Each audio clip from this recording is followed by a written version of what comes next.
بەڕاستی لێرە ناچارم کە حەقیقەت و نهێنیەکی زۆر گەورە هەیە لەم مەوزوعا بۆتانی پەخشکەم. ئایا ئەم پیاوە لە 6 دەفتەر دۆلارەوە لە دوای ئەوەی لە یاسایی و لە شەرعیش دۆڕاوە بۆ داوای 25 دەفتەر دۆلار لە منەکە؟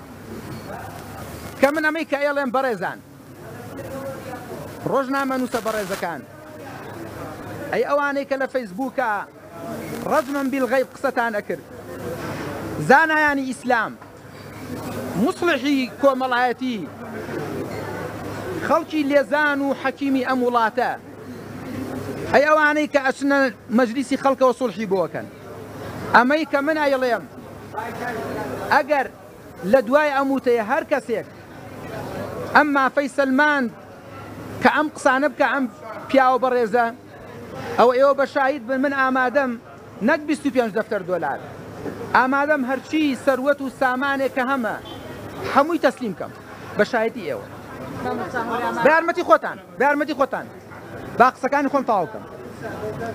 پیاوێک هەبوو بە ناوی کاک حاجی نوندال، پیاوێکی بەڕێزی ئەم شاری سلێمانیە، تاجرێکی گەورەیە، 20 دەفتەر دۆلاری دابوو بەم کاک عەتایە کە ئیشی پێوە بکە، 20 دەفتەرەکەی بۆ نایژێڕایەوە. ڕۆژێکیان کاک عەتا لەگەڵ دایکیە هاتن تەکلیفێکیان لە من، کوتیان مامۆستا تۆ پیاوێکی بەڕێزی خەڵک ڕێزت لێ ئەگرن، ئەم کاک حاجیە 20 دەفتەر دۆلاری لەلامانە، مەوعیدەکەی هاتووە بیدەینەوە، بەس دایکم خانوویەکیە بۆم ئەفرۆشێ، خانووەکە 15 دەفتەر ئەکا، بەس تەکلیفی لێ بکەی لێمان بۆ تا خانووەکە بفرۆشین پارەکە ئێدەمەوە.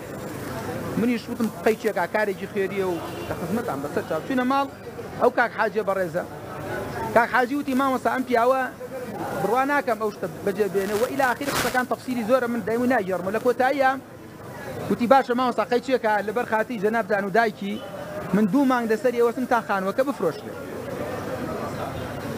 خانووەکە فرۆشاوە نەفرۆشاوە چی بە نازانم، وێمەوە پارەکەی بۆ پیاوە نەگێڕاوەتەوە. ئێستا ئەم پیاوە ئیدعایەوە کات ئەڵێ منەوە 6 دەفتەر دۆلارم لەلاتە زەرەر بڵێن ئەوەی کە عەرزم کردن، 15 دەفتەر دۆلاری تریشم ئەبێ بۆ بدەیت لەبەر ئەوەی تۆ هاتوویتەتە مەجلیسی سوڵحی منەوە، توخوا هەموو خاوەن ویژدانێک ئەوەی کە زەڕێە ویژدانی هەبێت ئەمە قبوڵەکات.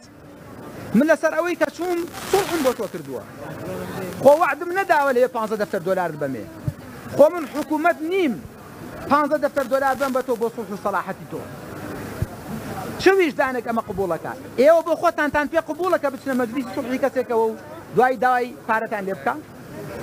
سەرگوزشتەی 25 دەفتەر دۆلار هۆ خەڵکینە ئەمەیە. ئیتر چۆن ئەبێ بە پێچەوانەی ڕاستیەکان سەر لە خەڵ بشێوێنرێ؟